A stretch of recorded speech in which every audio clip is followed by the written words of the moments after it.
working to connect a region of over 600 million bridges between our lands.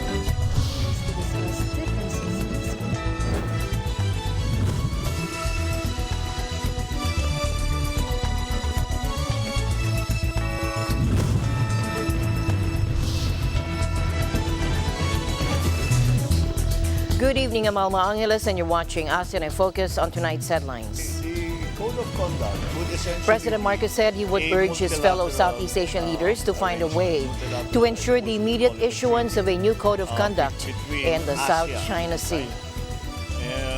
The president also said the growing tensions in the Taiwan Strait would be an inevitable part of the talks since all member states consider the issue a grave concern. After nearly 2 decades in exile, billionaire Thaksin Shinawatra remains one of the most influential figures in Thai politics, but Sunday's election could be his family's last chance to retake power. In Thai politics, securing the most seats is no guarantee of victory. A junta rewrote the constitution in 2017 to give the military a huge advantage in future elections. And pole vault star Ernest John Obiena will auction off his gold medal winning spikes to raise money for children back home in the Philippines who practice in a sawdust fit.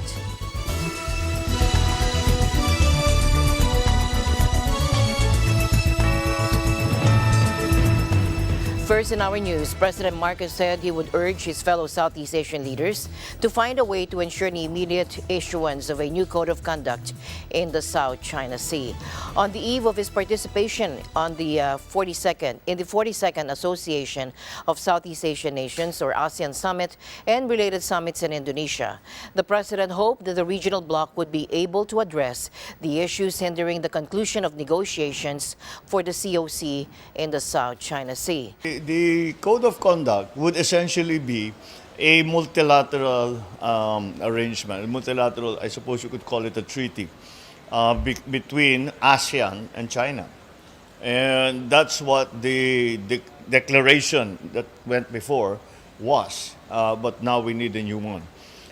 So the problem is that there are it gets complicated because there are bilateral arrangements between member countries and with China that have to be resolved, that we need to resolve so that we can have a common code of conduct. Kung wala pa, ano pa talagang naging problema? This is what we have to discuss amongst ourselves. What is the problem? What is the bottleneck? Where are we having a hard time? How can we fix that problem? That's what this meeting should be for, and I think we'll get to that point, because everybody wants this to work. Everybody wants to have a code of conduct. Imposing a deadline, he also said, is not ideal since there's already a progress in the ongoing talks between Manila and Beijing. The deadline is when it's done. But because if you set a deadline and it's not done, what then? Doesn't really help. It doesn't help anything. So you just keep going as hard as you can, as much as you can, until you get an agreement on the fishing grounds.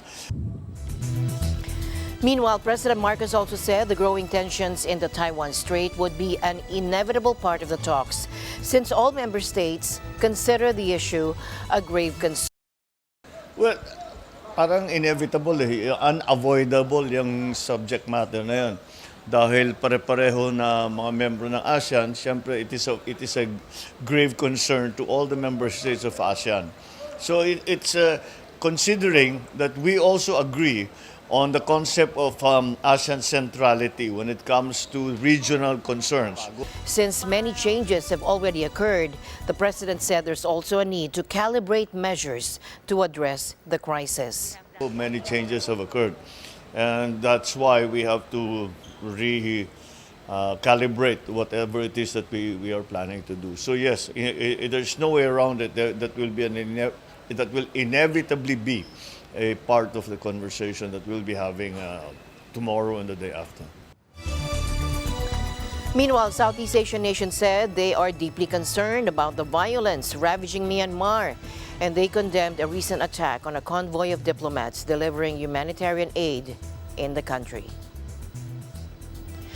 We were deeply concerned with the ongoing violence in Myanmar and urged the immediate cessation of all forms of violence and the use of force to create a conducive environment for the safe and timely delivery of humanitarian assistance and inclusive national dialogues, according to the ASEAN leaders in a statement.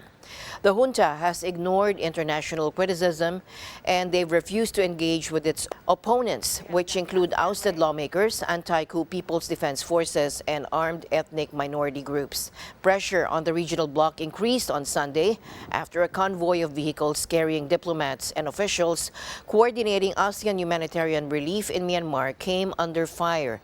Singapore and Indonesia said earlier that staff from their embassies in Myanmar were in the vehicles that came under fire in eastern Shan State, but were unharmed.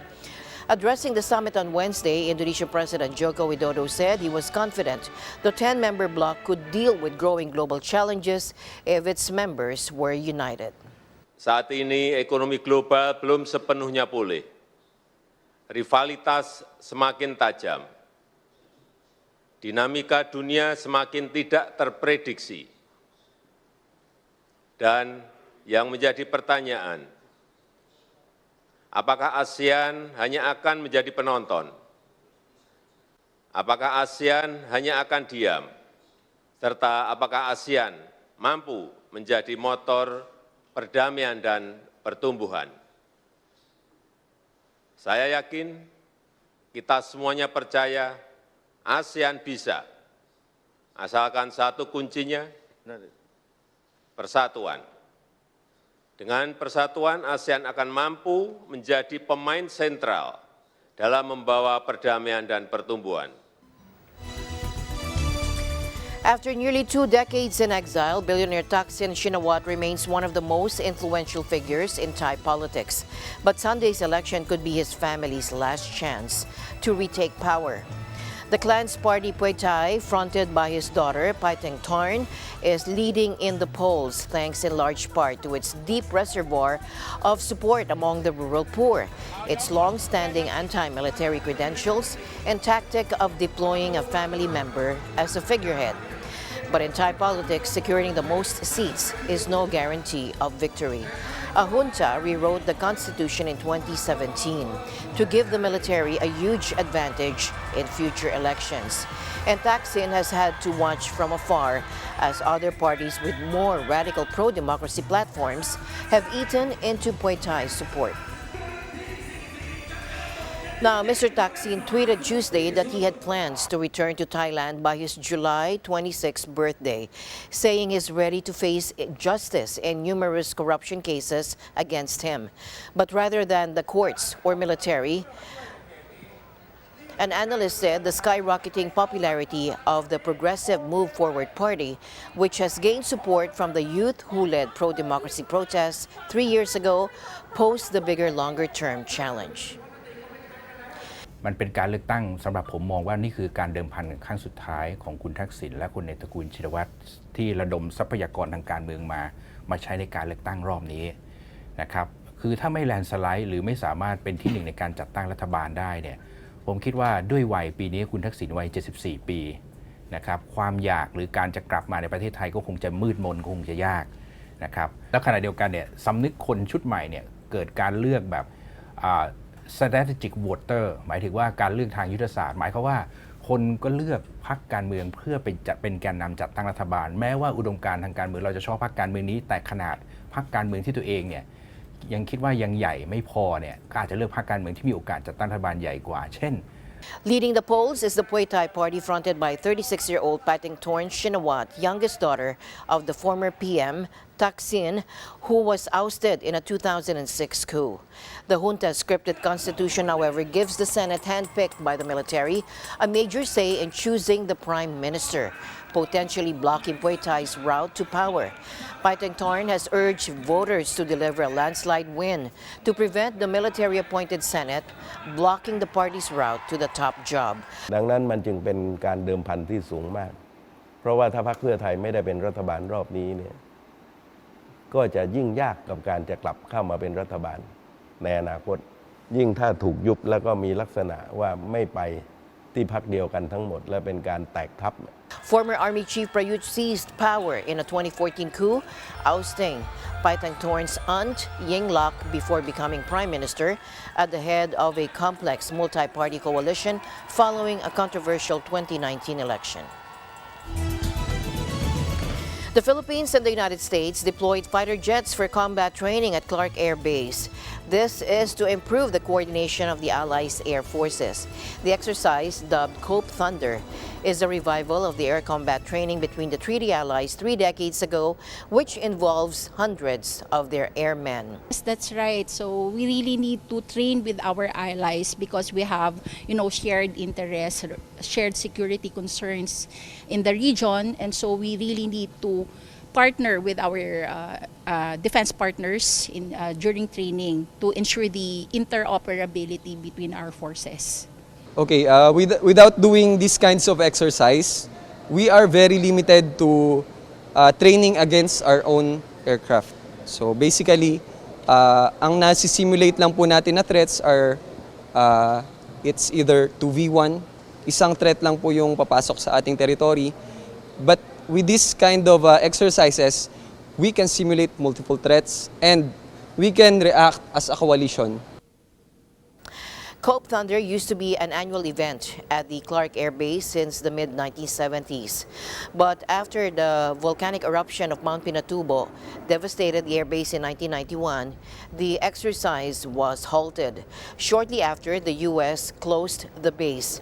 The second iteration of this air exercise will be held from July 2 to the 21st. The Department of Migrant Workers earlier assured that overseas Filipino workers from strife-torn Sudan will be prioritized and they will be given needed assistance in case they decide to work outside the country again. Give us an update. Here's ASEC Paul Cortez from the DFA Migrant Affairs Office. So far, nakatala na po tayo ng over 400, 379 plus 95 po na dumating po kagabi. So that's over 400 na po, halos 500 na po. Matatandaan po natin na nung nag-uumpisa pa lang ang giyera dun sa Sudan, 258 lamang ang nagrehistro sa ating embahada sa Cairo at nung kinalaunan, bigla na lang naging 500, naging 750, ngayon 864 na po ang ating narehistrong mga kababayan in Sudan. Of this 864, na-monitor po natin ang mga 730 sa kanila nakaalis na ng Khartoum at halos 500 na nga po ang nakarating dito sa Pilipinas. Halimbawa po yung mga Filipino Muslim students, marami-rami po yan, halos 100. Ang nag-aaral sa International University of Africa sa Sudan ay nakauwi na po sila at binigyan po natin sila ng financial assistance para sa mga estudyante nito. Para naman sa mga overseas Filipinos, andyan po ang OWA na nagbigay din ng ayuda para sa mga kababayan natin para tulungan sila pagdating nila dito. Of course, pagdating dito, wala silang mga trabaho. Habang nag-aantay naman po sila lahat dito sa Pilipinas, sa Maynila, bago umuwi ng kanilang mga probinsya, nagbigay din tayo ng hotel assistance para sa mga kababayan natin. So lahat po yung mga kababayan natin na galing Sudan ay wala po silang gastos, pati ho yung entry visa nila to Egypt ay inayos na rin po natin. Meanwhile, the United Nations said the war between Sudan's generals is having increasingly severe consequences for civilians, with a doubling over the past week of the number uprooted from their homes. The number of people internally displaced in Sudan has more than doubled in the last week, according to data that's been collected by the International Organization for Migration's Displacement Tracking Matrix. Now, more than 700,000 people are now internally displaced by the fighting, which began on the 15th of April. Last Tuesday, the figure stood at 340,000. And of course, prior to the fighting, an estimated 3.7 million people were internally displaced in Sudan. British Prime Minister Rishi Sunak has pledged to give President Marcos Jr. a proper trip to the United Kingdom. The British Prime Minister made the commitment during his recent bilateral meeting with President Marcos, who flew to London last week to witness the historic coronation of Britain's King Charles III on May 6. President Marcos said he received Sunak's words since their bilateral meeting merely lasted for only around 7 minutes. Sa kanya, there are many opportunities that we have had. In fact, yung kanilang trade representative accompanied me in Gatwick. And he reported to the Prime Minister that there is this proposal from the conglomerate. Well, the conglomerate we keep hearing about for the airport. That was why I went to Gatwick. That day, report niya, sabi niya, sana matuloy natin, let's talk about it and ganyan. And we won't be able to do it now because we had maybe 7 minutes, 6 minutes. We can't do it now, but we'll do a proper trip for you to come to the UK and we'll talk about it soon. Apart from holding a bilateral meeting with Sunak, Marcos witnessed King Charles III's grand coronation and had the opportunity to attend the royal reception hosted by the King on May 5 at the Buckingham Palace in London. Yeah, it was very mahirap, very quick. But kasi dumadaan lang siya na ganun. But as you can imagine, he was very, very busy. But kahit papano, yun na nga, I just caught a few moments with him. Kinamayan ko, nagpakilala ko. The minute he heard Philippines, sabi niya, it's terrible, but you have to endure all of these typhoons that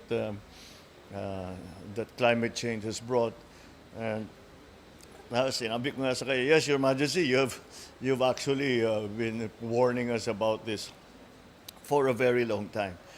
So, yeah, well, but nobody was listening.